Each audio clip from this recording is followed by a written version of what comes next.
നമസ്കാരം. അനു ഓൺലൈനിലേക്ക് ഏവർക്കും സ്വാഗതം. 10ാം തരത്തിലെ കേരള പാഠാവലി 3ാമത്തെ യൂണിറ്റ് വിസ്തൃത ലോക വിധാനത്തിൽ. ഈ യൂണിറ്റിലെ അവസാനത്തെ പാഠമാണ് ഇന്നത്തെ ക്ലാസ്. സാറ ജോസഫ് എഴുതിയ ആദി എന്ന നോവലിലെ 6ാമത്തെ അധ്യായമാണ് വെള്ളത്തിന് തെളിയാതിരിക്കാനാവില്ല. ഇനി നമുക്ക് എഴുത്തുകാരിയെ പരിചയപ്പെടാം. സാറ ജോസഫ് മലയാള സാഹിത്യത്തിലെ പ്രമുഖ നോവലിസ്റ്റും ചെറുകഥാകൃത്തുമാണ് സാറ ജോസഫ്. 1946 ഫെബ്രുവരി 10 തൃശ്ശൂർ ജില്ലയിലെ കുരിയച്ചിറയിൽ ജനനം. കേരളത്തിലെ ഫെമിനിസ്റ്റ് പ്രസ്ഥാനത്തിൻ്റെ പ്രധാന സംഘാടകയും പ്രവർത്തകയുമാണ് അവർ. സ്ത്രീകൾക്കായുള്ള മാനുഷി എന്ന സംഘടനയുടെ സ്ഥാപകയാണ്. കേരള സാഹിത്യ അക്കാദമി അംഗമായി സേവനമനുഷ്ഠിച്ചിട്ടുണ്ട്. പ്രധാന കൃതികൾ: ചെറുകഥകൾ മനസ്സിലെ തീ മാത്രം, കാടിൻ്റെ സംഗീതം, നന്മ തിന്മകളുടെ വൃക്ഷം, പാപത്തറ. ഈ കൃതിക്ക് മുട്ടത്തുവർക്കി അവാർഡ് ലഭിച്ചിട്ടുണ്ട്. ഒടുവിലത്തെ സൂര്യകാന്തി, നിലാവറിയുന്നു, കാടിതു കണ്ടായോ കാന്ത, പുതുരാമായണം. നോവൽ ആലാഹയുടെ പെൺമക്കൾ. ഈ നോവലിന് Kerala Kendra Sahitya Akademi award, Vayalar award, Cherukad award എന്നിവ ലഭിച്ചിട്ടുണ്ട്. മാറ്റാത്തി ഒ ചന്തുമേനോൻ അവാർഡ് ലഭിച്ചിട്ടുണ്ട് ഈ കൃതിക്ക്. ഒതപ്പ്, ഊരുകാവൽ, ആദി, ആളോഹരി ആനന്ദം, ബുധിനി, ഓടക്കുഴൽ അവാർഡ് ഈ കൃതിക്ക് ലഭിച്ചിട്ടുണ്ട്. എസ്തേർ. പ്രബന്ധങ്ങൾ: ഭഗവത്ഗീതയുടെ അടുക്കളയിൽ, അടുക്കള തിരിച്ചു പിടിക്കുക. ഇതുകൂടാതെ OV വിജയൻ സാഹിത്യ പുരസ്കാരം, പത്മപ്രഭ പുരസ്കാരം എന്നിവ അവർക്ക് ലഭിച്ചിട്ടുണ്ട്. നോവൽ ഭാഗം തുടങ്ങുന്നതിന് മുമ്പായി കൊടുത്തിരിക്കുന്ന വരികളുടെ ആശയം നോക്കാം. കാടിൻ്റെ മൗനത്തിൽ നിന്ന് സ്നേഹത്തിൻ്റെ ഉറവകളിലേക്ക്. ഒരുപാട് ശബ്ദങ്ങളെ ഉള്ളിൽ ഒളിപ്പിച്ച ഒരു മൗനമുണ്ട് കാടിന്. മൗനത്തിൽ നിന്ന് മുഴക്കത്തിലേക്കും വരൾച്ചയിൽ നിന്ന് ഉറവകളിലേക്കുമുള്ള ഒരു നൈരന്തര്യം പ്രകൃതിയുടെ സ്വഭാവമാണ്.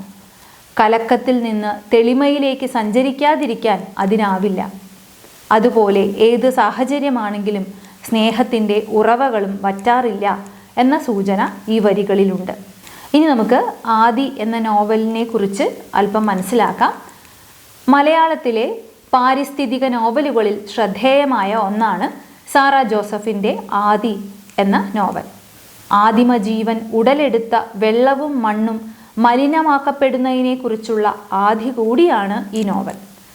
നോവലിലെ 6ാമത്തെ അധ്യായമാണ് വെള്ളത്തിന് തെളിയാതിരിക്കാനാവില്ല എന്നത്. ആദി എന്നത് ജലദേശമാണ്. എത്ര കലങ്ങിയാലും തെളിയുന്ന വെള്ളത്തിൻ്റെ വിശുദ്ധിയിൽ മുങ്ങിക്കിടക്കാൻ ആഗ്രഹിക്കുന്ന മനുഷ്യരുടെ ദേശം. അവിടെയുള്ളവർ ആദിയെ വളഞ്ഞുകിടക്കുന്ന കണ്ടൽ കാടിനെ വിളിക്കുന്നത് പച്ചവള എന്നാണ്. തണുത്ത വെള്ളവും കുളിരുള്ള അന്തരീക്ഷവും ആഴമേറിയ നിശബ്ദതയും നിഴലും വെളിച്ചവും ചേർന്ന് ഒരു വിചിത്ര ലോകമാണത്.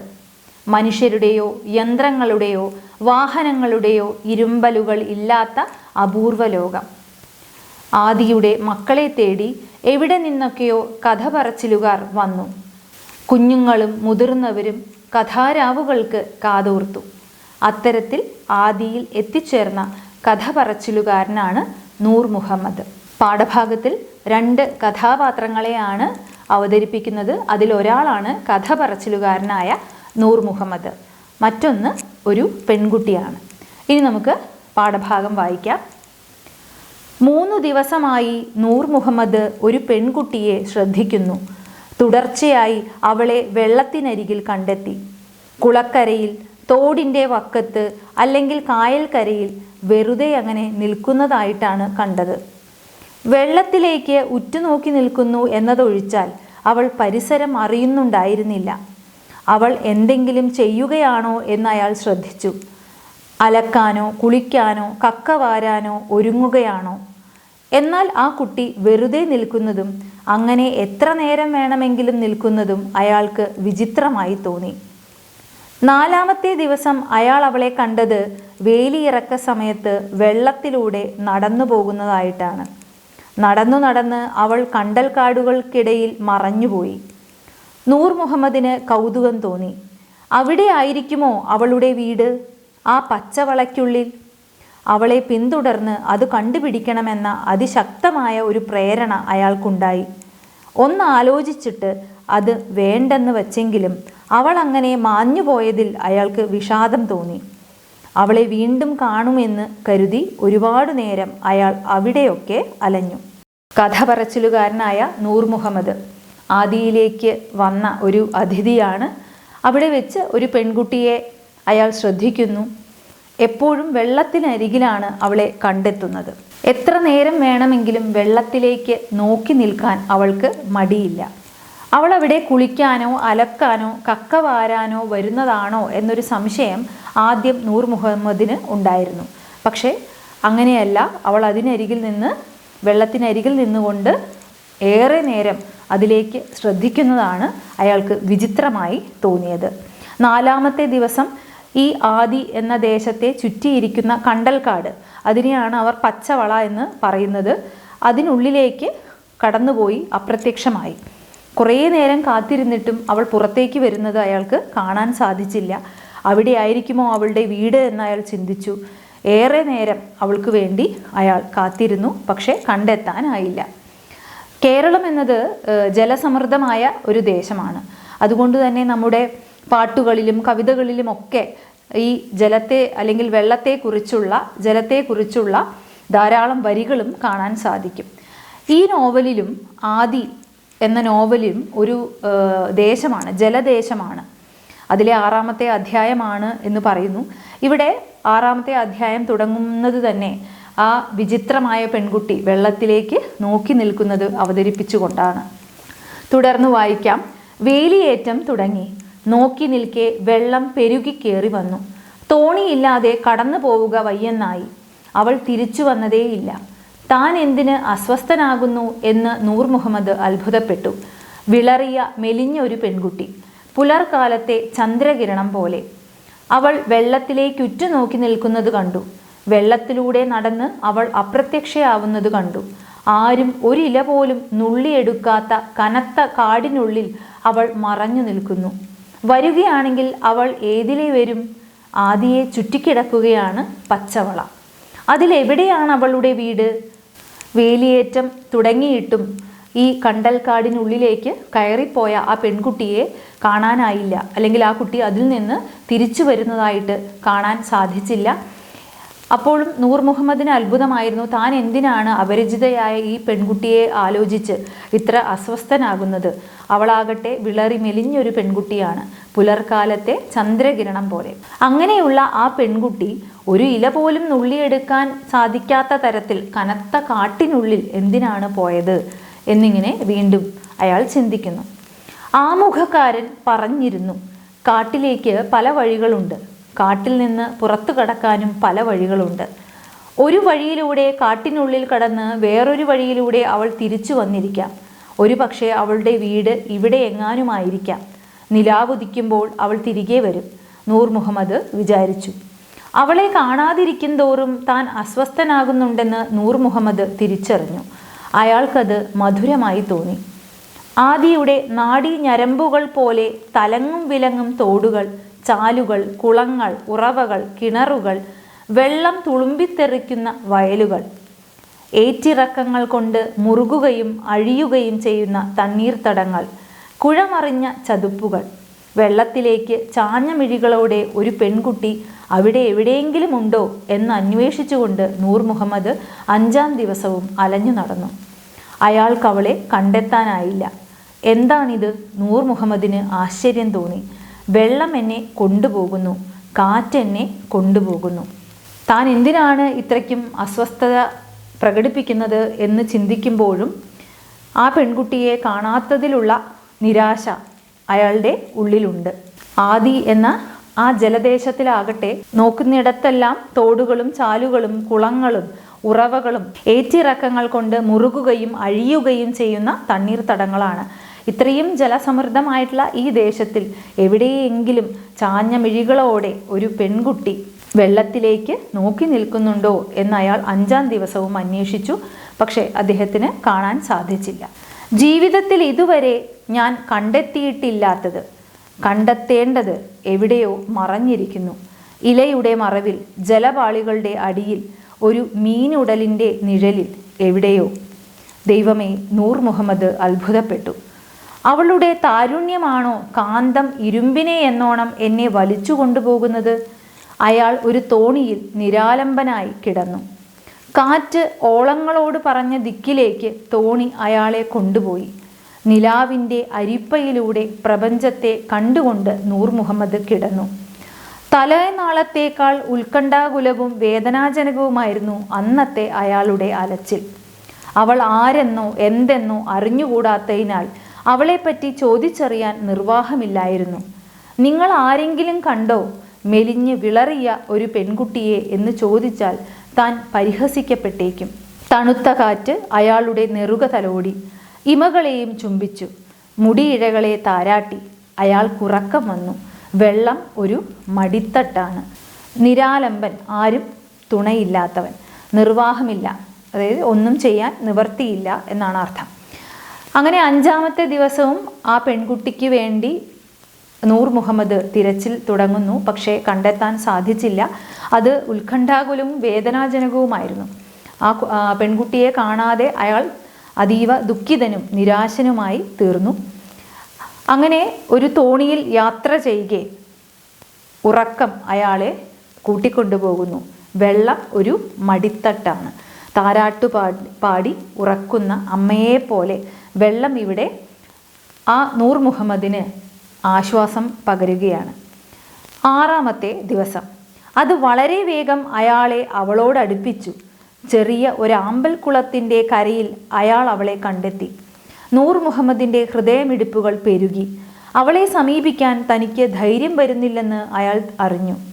എങ്കിലും അവൾക്കരികിൽ നിന്ന് മാറിപ്പോകാനും അയാൾക്കാവില്ലായിരുന്നു. കുല്ലി സൈ മിനൽ മാ ഇ, നൂർ മുഹമ്മദ് പറഞ്ഞു. എല്ലാം വെള്ളത്തിൽ നിന്ന്. പെൺകുട്ടി തിരിഞ്ഞു നോക്കി. അങ്ങനെ 6-ാമത്തെ ദിവസം അയാളുടെ ഉത്കണ്ഠകൾക്ക് വിരാമമിട്ടുകൊണ്ട് ആ പെൺകുട്ടിയെ അയാൾ കാണുന്നു. ഒരു ആമ്പൽ കുളത്തിൻ്റെ കരയിൽ കണ്ടെത്തി. കുല്ലി സൈ മിനൽ മാ ഇ എന്നത് ഖുറാനിലെ ഒരു വാചകമാണ്. എല്ലാ ജീവനും വെള്ളത്തിൽ നിന്നാണ് ജനിച്ചത് എന്ന അർത്ഥം വഹിക്കുന്ന ദൈവിക വാചകമാണിത്. ഇത് ഖുറാനിലെ സൂറത്ത് അൽ അംബിയ 21:30 ഭാഗത്ത് നിന്നുള്ളതാണ്. അതായത് സാറാ ജോസഫ് അത് നോവലിൽ ഉപയോഗിക്കുന്നത് ജീവൻ്റെ ഉത്ഭവം, സ്ത്രീയുടെ സൃഷ്ടി പ്രാധാന്യം, പ്രകൃതിയുമായുള്ള ബന്ധം എന്നിവയെ ആഴത്തിൽ അടയാളപ്പെടുത്താനാണ്. പെൺകുട്ടി ഇത് കേട്ടപ്പോൾ തിരിഞ്ഞു നോക്കി. ശിശുഭാവം വിടാത്ത ഒരു മുഖം അയാൾ കണ്ടു. വിഷാദത്തിനും ദുഃഖത്തിനുമിടയിൽ മുറുകെ പൂട്ടിയ മനോഹരമായ അധരങ്ങൾ കണ്ടു. കഥ പറച്ചിലുകാരനെ നോക്കി പെൺകുട്ടി പരിചയഭാവത്തിൽ തലയാട്ടി. നൂർ മുഹമ്മദിന് അവളുടെ അടുത്തേക്ക് ചെല്ലാൻ ധൈര്യം കിട്ടി. ഇവിടെ ഒറ്റയ്ക്ക് എന്തു ചെയ്യുന്നു? അയാൾ ചോദിച്ചു. ആ പെൺകുട്ടിയുടെ മുഖം ഒരു കുഞ്ഞിൻ്റേതുപോലെയായിരുന്നു. മനോഹരമായ അധരങ്ങൾ, ചുണ്ടുകൾ അയാൾ കണ്ടു. പരിചയഭാവത്തിൽ അവൾ തലയാട്ടിയപ്പോൾ അടുത്തേക്ക് ചെല്ലാൻ അയാൾക്ക് ഒരല്പം ധൈര്യം കിട്ടി. ഒറ്റയ്ക്ക് എന്താണ് ഇവിടെ ചെയ്യുന്നത് എന്ന് ചോദിക്കുന്നു. പെൺകുട്ടിയുടെ മുഖം വാടി. ആമ്പൽ കുളത്തിലേക്ക് ചൂണ്ടിക്കാട്ടിയിട്ട് തന്നോട് തന്നെ എന്നോണം അവൾ പറഞ്ഞു, കലങ്ങിയിരിക്കുന്നു. നൂർ മുഹമ്മദ് പുഞ്ചിരിച്ചു. കലങ്ങിയത് കുറേ കഴിഞ്ഞാൽ തെളിയില്ലേ? പെൺകുട്ടി നിഷേധാർത്ഥത്തിൽ തലയാട്ടി. ഇല്ല, തെളിയുന്നില്ല. നൂർ മുഹമ്മദ് അവളുടെ അടുത്തേക്ക് ചെന്നു. ആമ്പൽ കുളത്തിലേക്ക് ഉറ്റുനോക്കിക്കൊണ്ട് കുറച്ചു നേരം അവളോടൊപ്പം നിന്നു. വെള്ളത്തിന് തെളിയാതിരിക്കാൻ കഴിയില്ല. അവൾ അത് വിശ്വസിച്ചില്ലെന്ന് അവളുടെ വാടിയ മുഖം വ്യക്തമാക്കി. അവളെ ആശ്വസിപ്പിക്കേണ്ടത് എങ്ങനെയെന്ന് അയാൾ കുഴങ്ങി. ഒരു കഥ കേൾക്കാമോ? നൂർ മുഹമ്മദ് ചോദിച്ചു. ആമ്പൽ കുളത്തിലേക്ക് ചൂണ്ടി അവൾ പറഞ്ഞത് ആ വെള്ളം കലങ്ങിയിരിക്കുന്നു എന്നാണ്. കുറേ കഴിഞ്ഞാൽ അത് തെളിയുമെന്ന് നൂർ മുഹമ്മദ് പറയുന്നു. അത് തെളിയില്ല എന്ന് കുട്ടി നിഷേധാർത്ഥത്തിൽ, നിഷേധം ഇല്ല എന്ന അർത്ഥത്തിൽ തലയാട്ടുന്നു. വെള്ളത്തിന് തെളിയാതിരിക്കാൻ കഴിയില്ല എന്ന വാചകമാണ് നമുക്ക് പാഠഭാഗത്തിലേക്ക് അല്ലെങ്കിൽ അതിൻ്റെ ശീർഷകവുമായിട്ട് ബന്ധിപ്പിക്കുന്ന ഒരാശയം. എത്ര കലങ്ങിയാലും വെള്ളം പതുക്കെ തെളിയും. സംഘർഷഭരിതമായ മനസ്സുകളും അപ്രകാരമാണ്. അതിനെ മറ്റ് അല്ലലുകളില്ലാതെ കുറച്ചു നേരം നിശബ്ദതയിലേക്ക് വിട്ടാൽ മനസ്സും ഇതുപോലെ കലങ്ങിമറിഞ്ഞ മനസ്സാണെങ്കിലും തെളിഞ്ഞ് കാണപ്പെടും എന്നൊരു ആശയം ഇതിലുണ്ട്. ആദി എന്ന നോവൽ പരിസ്ഥിതിയുമായി ബന്ധപ്പെട്ട് കിടക്കുകയാണ്. മറ്റാരുടെയും ശല്യമോ അലട്ടലോ ഇല്ലാതെ തികച്ചും പ്രകൃതി രമണീയമായ ഈ സ്ഥലം പിന്നീട് പല കൈകടത്തലുകൾ കൊണ്ട് അതിൻ്റെ ഭംഗി നഷ്ടപ്പെട്ടു പോകുന്ന അവസ്ഥയിലേക്ക് എത്തുന്ന ഒരു സ്ഥിതിവിശേഷം ഈ നോവലിൽ പറയുന്നുണ്ട്. അതിൽ ദുഃഖിതയായ പെൺകുട്ടിയെയാണ് നമ്മളിവിടെ കാണുന്നത്. ഒരിക്കലും കലങ്ങാത്ത നീരുറവകൾ ഇപ്പോൾ കലങ്ങി തുടങ്ങിയിരിക്കുന്നു. മനുഷ്യസ്പർശമേൽക്കാത്ത അല്ലെങ്കിൽ അങ്ങനെയുള്ള മനുഷ്യരുടെ, പ്രകൃതിയെ ഒരു ദോഷവും വരുത്താൻ ആഗ്രഹിക്കാത്ത മനുഷ്യരുടെ ദേശമാണ് ആദി. എന്നാൽ പുറമേ നിന്നുള്ള എന്തൊക്കെയോ ഇടപെടലുകൾ മൂലം ആദി എന്ന ഈ ദേശവും നശിച്ചു പോവുകയാണോ എന്നൊരു ആദി ഈ നോവലിൽ പരാമർശിക്കുന്നുണ്ട്. അവളെ ആശ്വസിപ്പിക്കേണ്ടത് എങ്ങനെയെന്ന് ഈ കഥാകാരന് അറിയുന്നില്ല. അതുകൊണ്ട് ഒരു കഥ കേൾക്കാമോ എന്ന് നൂർ മുഹമ്മദ് ചോദിക്കുന്നു. കറുക പടർന്ന കുളക്കരയിൽ അയാൾ ഇരുന്നു. വെള്ളത്തിലേക്ക് ചാഞ്ഞ മിഴികളോടെ പെൺകുട്ടി കഥ കേൾക്കാൻ തുടങ്ങി. ബുദ്ധൻ്റെ കഥയാണ്. ബുദ്ധനും ശിഷ്യനായ ആനന്ദനും ഒരു ഗ്രാമത്തിലൂടെ നടന്നു പോവുകയായിരുന്നു. കഠിനമായ വെയിൽ, ക്ഷീണം, വല്ലാതെ ദാഹിക്കുന്നു. ബുദ്ധൻ പറഞ്ഞു, അടുത്തെങ്ങും വെള്ളമില്ല. നമ്മൾ പിന്നിട്ട വഴിയിൽ മനോഹരമായ ഒരു അരുവിയുണ്ടായിരുന്നു. എന്തു തെളിഞ്ഞ വെള്ളം! 2 നാഴിക തിരിച്ചു നടക്കണം. നീ പോയി ആ ഭിക്ഷാപാത്രം നിറയെ വെള്ളം എടുത്തു കൊണ്ടുവരൂ. ഞാൻ ഈ മരത്തണലിൽ ഇരിക്കാം, ബുദ്ധൻ പറഞ്ഞു. ആനന്ദൻ ഉടൻ തന്നെ പുറപ്പെട്ടു. ബുദ്ധൻ്റെ കഥയാണ് നൂർ മുഹമ്മദ് പറയുന്നത്. കറുക പടർന്ന കുളക്കരയിൽ. കറുക എന്നത് ഒരു തരം പുല്ലാണ്. ആ കുളക്കരയിൽ അയാൾ ഇരുന്നു. വെള്ളത്തിലേക്ക് ചാഞ്ഞ മിഴികളോടെ പെൺകുട്ടി കഥ കേൾക്കാൻ തുടങ്ങി. ബുദ്ധനും ശിഷ്യനായ ആനന്ദനും ഗ്രാമത്തിലൂടെ നടന്നു പോവുകയാണ്. വെയിലും ക്ഷീണവും കാരണം ബുദ്ധന് ദാഹിക്കുന്നു. അവർ വന്ന വഴിയിൽ മനോഹരമായ ഒരു അരുവിയുണ്ട്. അതിൽ തെളിഞ്ഞ വെള്ളമുണ്ട്. 2 നാഴിക തിരിച്ചു നടന്ന് തൻ്റെ ശിഷ്യനായ ആനന്ദനോട് വെള്ളം ശേഖരിച്ചു കൊണ്ടുവരാൻ പറയുന്നു. ആനന്ദൻ അപ്രകാരം ചെയ്യുന്നു. ആനന്ദൻ വെള്ളം ശേഖരിക്കാനായി പുറപ്പെടുന്നു. അയാൾ അരുവിക്കടുത്തെത്തിയപ്പോൾ നിരനിരയായി കുറേ കാളവണ്ടികൾ അരുവി മുറിച്ചു കടന്നു പോകുന്നത് കണ്ടു. ചക്രങ്ങളും കാളകളുടെ കുളമ്പുകളും അരുവിയുടെ അടിയിലെ ചളി മുഴുവനും ഇളക്കി മറിച്ചു കൊണ്ടിരുന്നു. വെള്ളം കൊഴുത്ത ചളിയായി മാറി. പകുതി ചീഞ്ഞ ഇലകളും അടിയിൽ നിന്ന് പൊന്തി വന്നു. ആനന്ദൻ വെള്ളമെടുത്തില്ല. ദാഹിച്ചു കാത്തിരിക്കുന്ന ബുദ്ധനോട് അയാൾ പറഞ്ഞു, അരുവിയിലെ വെള്ളമാകെ കലങ്ങി മറഞ്ഞിരിക്കുന്നു. കുറേ കാളവണ്ടികൾ വെള്ളം കലക്കി ചളിയാക്കി. ചീഞ്ഞ ഇലകളും അഴുക്കും കൊണ്ട് അത് കുടിക്കാൻ കൊള്ളില്ലാത്തതായി. കുറച്ചുകൂടി നടന്നാൽ വലിയൊരു നദിയുണ്ടത്രേ. ഞാൻ അവിടെ പോയി വെള്ളം കൊണ്ടുവരാം. പക്ഷെ ബുദ്ധൻ പറഞ്ഞു, നീ തിരിച്ചു പോകണം. സ്ഫടികം പോലെ പരിശുദ്ധമായ വെള്ളം ആ അരുവിയിൽ ഞാൻ കണ്ടതാണ്. ഇനി ചെല്ലുമ്പോഴും അത് തെളിഞ്ഞിട്ടില്ലെങ്കിൽ തെളിയുന്നതുവരെ അതിൻ്റെ കരയിൽ കാത്തിരിക്കുക. ആനന്ദൻ തിരിച്ചു നടന്നു. ആ വെള്ളമോ അതിനി സ്ഫടികം പോലെ ആവുമെന്നോ എനിക്ക് തോന്നുന്നില്ല. അയാൾ പിറുപിറുത്തു.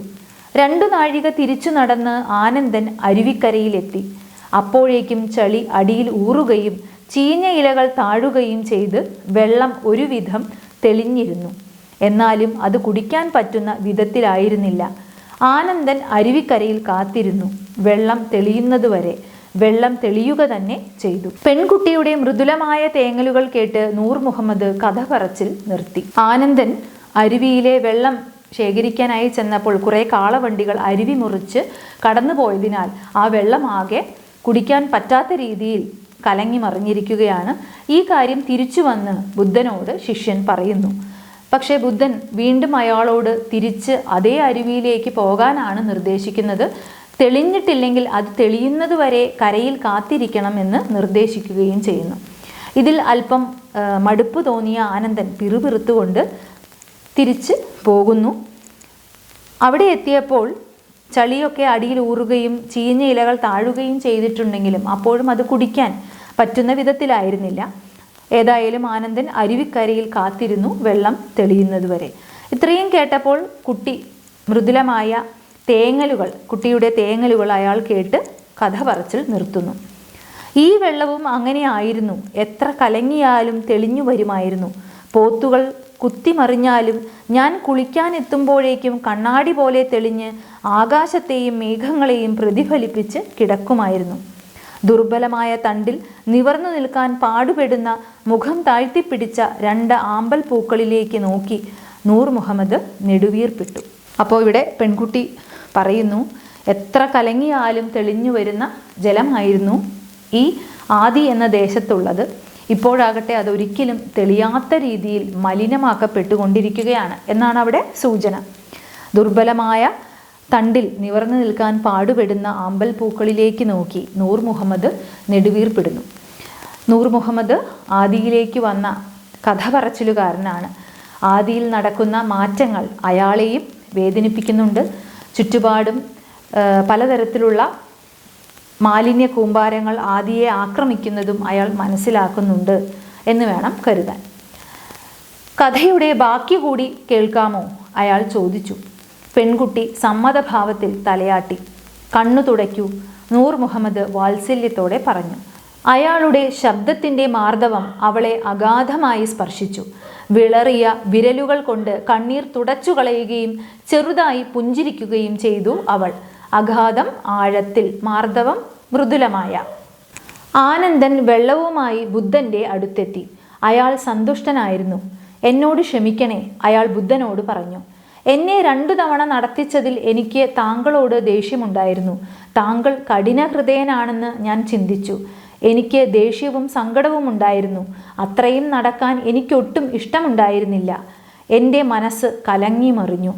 പക്ഷേ അരുവി തെളിഞ്ഞു വരുന്നതുവരെ ഒന്നും ചെയ്യാനില്ലാതെ കാത്തിരുന്നപ്പോൾ പതുക്കെ ദേഷ്യവും സങ്കടവും ഇഷ്ടക്കേടുകളും എല്ലാം ചളി ഊറിക്കൂടും പോലെയും ചീഞ്ഞ ഇലകൾ താണുപോകും പോലെയും താഴേക്കടിയുന്നതും മനസ്സ് തെളിഞ്ഞു വരുന്നതും ഞാൻ അനുഭവിച്ചു.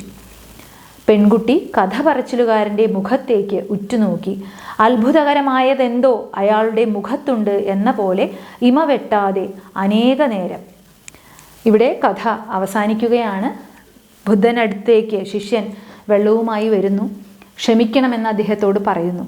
ഇവിടെ ആ അരുവിയിലെ വെള്ളം കലങ്ങി മറിഞ്ഞതുപോലെ ഇവിടെ ശിഷ്യൻ്റെ മനസ്സും ദേഷ്യം കൊണ്ടും സങ്കടം കൊണ്ടും ഇഷ്ടക്കേട് കൊണ്ടുമൊക്കെ കലങ്ങി മറിഞ്ഞിരുന്നു.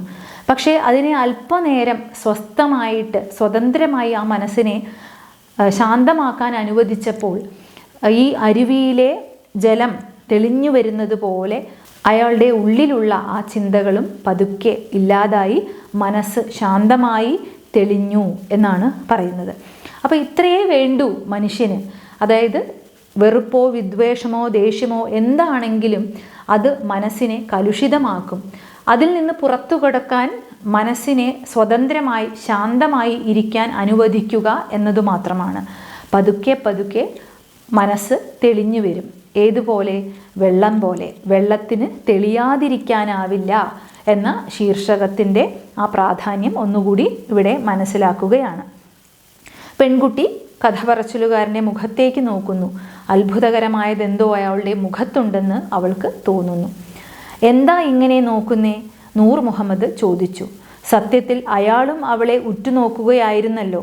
ഒരു കുഞ്ഞിൻ്റെ കൗതുകം മുറ്റിയ കണ്ണുകളിൽ നിന്നെന്ന പോലെ അവളിൽ നിന്ന് തന്നിലേക്കൊഴുകിയെത്തുന്ന ആനന്ദം അയാളിൽ തിരയിളക്കങ്ങൾ ഉണ്ടാക്കിക്കൊണ്ടിരുന്നു.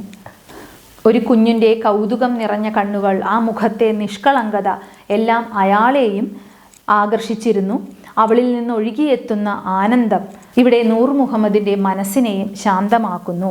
അയാളിൽ തിരയിളക്കങ്ങൾ ഉണ്ടാക്കിക്കൊണ്ടിരുന്നു. ഇവിടെ ആനന്ദത്തിൻ്റെ തിരയിളക്കം കൊണ്ട് തെളിഞ്ഞ മനസ്സാണ് കാണപ്പെടുന്നത്. പെൺകുട്ടിയെ നൂർ മുഹമ്മദ് മൃദുവായി വിളിച്ചു. തൻ്റെ സത്തയുടെ ആഴത്തിൽ നിന്നാണ് താൻ അവളെ അങ്ങനെ വിളിക്കുന്നതെന്ന് അയാൾ അറിഞ്ഞു. അയാൾ കണ്ണടച്ചിരുന്ന് അവളെ കാണാൻ ശ്രമിച്ചു. ആനന്ദമാണവൾ, ഇലകളിൽ പെയ്യുന്ന മഴത്തുള്ളികൾ പോലെ. വിഷാദഭരിതമായ ലോകത്തെക്കുറിച്ചുള്ള അന്വേഷണത്തിൻ്റെ വഴിയും ജീവനുമാണ് അവൾ. ആരും കാണാത്തത് ആദ്യം കണ്ടവൾ, ആരും ഉത്കണ്ഠപ്പെടാതിരുന്നതിനെക്കുറിച്ച് ആദ്യം ഉത്കണ്ഠപ്പെടുന്നവൾ, ആരും വേദനിക്കാത്തതിനെ ചൊല്ലി ഏറെ വ്യസനിക്കുന്നവൾ. ഇവിടെ നൂർ മുഹമ്മദ് ആ കുട്ടിയെ വളരെ അടുത്ത് നിരീക്ഷിക്കുകയാണ്. ആരാണവൾ എന്നറിയുന്നില്ല. പെൺകുട്ടിയെ എന്ന് മാത്രമാണ് നോവൽ ഭാഗത്തൊക്കെ കാണപ്പെടുന്നത്. ആ കഥാപാത്രത്തിന് ഒരു പേര് പോലും ഇവിടെ എഴുത്തുകാരി നൽകുന്നില്ല. അതൊരു കഥാപാത്രം തന്നെയാണോ എന്നുള്ളത് സംശയാസ്പദമായി നിൽക്കുന്നുമുണ്ട്. അവൾ ആനന്ദമാണ് എന്നാണ് നൂർ മുഹമ്മദ് കരുതുന്നത്. വിഷാദഭരിതമായ ലോകത്തെ ഏറ്റവും ദുഃഖം നിറഞ്ഞ ഒന്നിൻ്റെ അന്വേഷണത്തിൻ്റെ വഴിയിൽ അത് ആദ്യം കണ്ടെത്തിയവളാണ് അവൾ. ആദി എന്ന ദേശത്തിലെ ജനങ്ങൾ പോലും ഇത്തരത്തിൽ വെള്ളം കലങ്ങി മറിഞ്ഞതിനെക്കുറിച്ച് ഉത്കണ്ഠപ്പെട്ടിട്ടുണ്ടാവില്ല. എന്തുകൊണ്ടാണ് ജലത്തെക്കുറിച്ച് അവൾ ഇത്രമാത്രം ആകുലപ്പെടുന്നത്? ജലത്തിൽ നിന്നാണ് സൃഷ്ടിയുടെ ഉത്ഭവം. മലിനീകരണം ഏറ്റവും രൂക്ഷമാകുന്നതും ജലത്തിലാണ്. അപ്പോൾ ഇത്തരത്തിൽ ജലം വളരെ പ്രധാനപ്പെട്ട ഒരു തീമായി ഈ നോവലിൽ ഉടനീളം നമുക്ക് കാണാം. ഇവിടെ അത്തരത്തിൽ സങ്കടപ്പെടുന്ന, വിഷമിക്കുന്ന പെൺകുട്ടിയെയാണ് കാണുന്നത്. ഇവിടെ നൂർ മുഹമ്മദ് എന്ന കഥാകാരൻ്റെ മനസ്സും പെൺകുട്ടിയുടെ മനസ്സും ഒരേ അന്വേഷണത്തിൻ്റെ വഴിയിലാണ്. അതാണ് അയാൾക്ക് ആനന്ദം അനുഭവിക്കാൻ കഴിയുന്നത്. അതായത് സമമായിട്ടുള്ള, തുല്യമായിട്ടുള്ള വിചാരങ്ങളിലൂടെ കടന്നു പോകുന്നവരാണ് ഈ നൂർ മുഹമ്മദും പെൺകുട്ടിയും എന്നത്. അതുകൊണ്ടാണ് അവളിൽ നിന്ന് തന്നിലേക്കൊഴുകിയെത്തുന്ന ആനന്ദം അയാളിൽ തിരയിളക്കങ്ങൾ സൃഷ്ടിക്കുന്നത്. എന്താ കണ്ണടച്ചിരിക്കണേ? പെൺകുട്ടി ചോദിച്ചു. കാണുകയാണ്. കണ്ണടച്ചിരുന്നാൽ കാണുമോ? കാണും. എനിക്കും. തീർച്ചയായും. പെൺകുട്ടി കണ്ണടച്ചു. എത്ര നേരം കണ്ണടച്ചിരിക്കണം? അവൾ ചോദിച്ചു. കാണുന്നതുവരെ. കാണുന്നതുവരെ അവൾ കണ്ണടച്ചിരുന്നു. പിന്നെ കാണാൻ തുടങ്ങി. അനന്തമായ നീലാകാശം, നിർമ്മല തടാകം, പച്ചക്കാടുകൾ, ഒഴുകിയെത്തുന്ന അരുവികൾ, ദൂരെ നിന്ന് കാറ്റിനോടൊപ്പം ആടിയുലഞ്ഞു വരുന്ന തോണി, തോണിയിൽ ഏകനായി കണ്ണടച്ചിരിക്കുന്ന കഥ പറച്ചിലുകാരൻ. അയാൾ അടുത്തു വരുംതോറും ഏതോ മൃദുലമായ സുഗന്ധം അവളെ തഴുകുന്നു. ഏതു പൂവിൻ്റെ മണമാണ് നിങ്ങൾക്ക് എന്ന് ചോദിക്കേണ്ടതിനു പകരം അവൾ ചോദിച്ചു, ഏത് പൂവാണ് നിങ്ങൾ? 100 ചിലങ്കകൾ ഒന്നിച്ചു കിലുങ്ങും പോലെ വെള്ളത്തിൻ്റെ ഒച്ച കേട്ട് നൂർ മുഹമ്മദ് കണ്ണു തുറന്നു. മിന്നുന്ന വെയിലിൽ നീർച്ചാലിലെ വെള്ളം ചവിട്ടിത്തെറിപ്പിച്ചുകൊണ്ട് ആ പെൺകുട്ടി ഓടിപ്പോകുന്നത് കണ്ടു. അവൾക്ക് ചുറ്റും സ്ഫടികമണികൾ പോലെ വെള്ളം ചിതറിത്തെറിച്ചു കൊണ്ടിരുന്നു. നൂർ മുഹമ്മദ് കണ്ണടച്ചിരിക്കുന്നത് കണ്ട് അവൾ ചോദിക്കുന്നു, കണ്ണടച്ചിരുന്നാൽ കാണുമോ? തീർച്ചയായും കാണുമെന്ന് പറയുന്നു. അവളും അപ്രകാരം കണ്ണടച്ചിരിക്കുന്നു. എത്ര നേരം കണ്ണടച്ചിരിക്കണം എന്ന് പറയുമ്പോൾ കാണുന്നത് വരെ. കണ്ണടച്ചിരുന്നു കൊണ്ട്, ഉൾക്കണ്ണുകൊണ്ട് പ്രകൃതിയോട് അടുത്തു നിൽക്കാനാണ് ഇവിടെ നൂർ മുഹമ്മദ് അവളോട് പറയുന്നത്. അവൾ കാണുന്നു പച്ചക്കാടുകൾ, ഒഴുകിയെത്തുന്ന അരുവികൾ, ദൂരെ നിന്ന് കാറ്റിനോടൊപ്പം ആടി ഉലഞ്ഞു വരുന്ന തോണി. അതിൽ തന്നെ പ്രകൃതിയോട് അടുപ്പിക്കാൻ ശ്രമിക്കുന്ന നൂർ മുഹമ്മദിനെയും കാണുന്നു. ഏത് പൂവിൻ്റെ മണമാണ് നിങ്ങൾക്ക് എന്ന് ചോദിക്കേണ്ടതിന് പകരം ഏത് പൂവാണ് നിങ്ങൾ എന്ന് ചോദിക്കുന്നു. പിന്നീട് അയാൾ കണ്ണു തുറക്കുമ്പോൾ കാണുന്നത് 100 ചിലങ്കകൾ ഒന്നിച്ചു കിലുങ്ങുന്നത് പോലെ വെള്ളത്തിൻ്റെ ഒച്ച കേട്ടാണ്. ആ പെൺകുട്ടി നീർച്ചാലിലെ വെള്ളം ചവിട്ടിത്തെറിപ്പിച്ചുകൊണ്ട് ഓടിപ്പോകുന്നതാണ് ഇവിടെ നൂർ മുഹമ്മദ് കാണുന്നത്. ഇവിടെയാണ് ഈ ഭാഗം അവസാനിക്കുന്നത്. ആദി എന്ന നോവലിൽ വളരെ കുറച്ച് സന്ദർഭങ്ങളിൽ മാത്രം കടന്നുവരുന്ന കഥാപാത്രങ്ങളാണ് നൂർ മുഹമ്മദ് പെൺകുട്ടിയും. മണ്ണിനെയും വെള്ളത്തെയും അറിയുന്ന വളരെ സാധാരണക്കാരായ ഒരു ജനതയുടെ ജീവിതവും മണ്ണും ജലവും വായുവും മലിനമാക്കപ്പെടുമ്പോൾ അതിനെതിരെ നടത്തുന്ന അവരുടെ പ്രതിരോധവും ആവിഷ്കരിക്കുന്നതിനിടയിൽ വന്നു മറഞ്ഞു പോകുന്ന കഥാപാത്രങ്ങൾ. യഥാർത്ഥത്തിൽ നൂർ മുഹമ്മദ് കണ്ടുമുട്ടുന്ന ഈ പെൺകുട്ടി എന്ന കഥാപാത്രം അയാളുടെ മനസ്സിൻ്റെ ഭ്രമാത്മകമായ സങ്കല്പമാണ്. ആദിയിലുള്ളവരാരും അങ്ങനെ ഒരു പെൺകുട്ടിയെ കാണുന്നില്ല. മറ്റൊരു സവിശേഷത ഇതിലെ ഭാഷയാണ്. ദൃശ്യഭംഗി നിറഞ്ഞ കാവ്യാത്മകമായ ഭാഷയാണ് ഈ നോവലിനെ സവിശേഷമാക്കുന്നത്. ഗദ്യമെങ്കിലും കവിതയിലേക്ക് ഒഴുകുന്ന ഒരുതരം മനോഹാരിത ഈ നോവലിൽ പലയിടത്തും കാണാം. ആദിയിലെ നാട്ടുവാക്കുകൾ, ജലവും ജീവനും ഒന്നാകുന്ന നിമിഷങ്ങൾ, മണ്ണിൻ്റെ മണം എന്നിവയെല്ലാം ഭാഷയിലൂടെ ആവിഷ്കരിക്കപ്പെടുന്നു. കൂടാതെ നോവലിലെ ഭാഷ പരിസ്ഥിതി പ്രതിരോധത്തിൻ്റെ ശക്തമായ ആയുധവുമായി മാറുന്നുണ്ട്. ലാളിത്യമൂറുന്ന വാക്കുകൾ കോർത്തിണക്കി വായനക്കാരുടെ മുന്നിൽ വിസ്മയകരവും വൈകാരികവുമായ ഒരു ഭാവനാലോകം തീർക്കുന്നതിൽ ഭാഷയ്ക്കുള്ള ശക്തിയും ഈ നോവലിൽ പ്രകടമാണ്. നോവൽ ഭാഗത്തിൻ്റെ ആശയം ഏവരും മനസ്സിലാക്കി കാണുമെന്ന് കരുതുന്നു. അടുത്ത ക്ലാസ്സിൽ പാഠഭാഗവുമായി ബന്ധപ്പെട്ട പഠന പ്രവർത്തനങ്ങളാണ്. ഇന്നത്തെ ക്ലാസ് ഇവിടെ അവസാനിപ്പിക്കുകയാണ്. നന്ദി, നമസ്കാരം.